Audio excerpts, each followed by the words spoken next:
अस्सलाम वालेकुम viewers, welcome back to my YouTube channel daily tips with Asma. आज की इस वीडियो में हम आपको बताएंगे तफ़ील नाम का मतलब।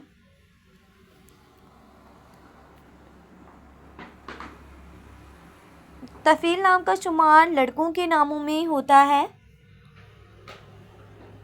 तफ़ील एक इस्लामी नाम है।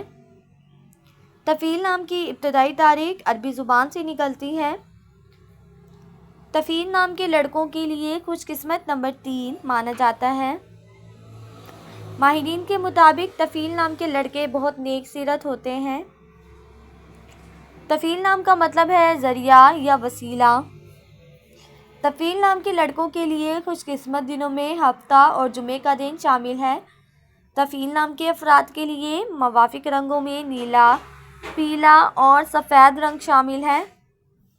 तफ़ील नाम के अफराद के लिए मुवाफ़िक पत्थरों में हीरा पत्थर शामिल है। खुशकिस्मती वाली धातों में हिस्सों के हिसाब से चांदी और तांबा शामिल है।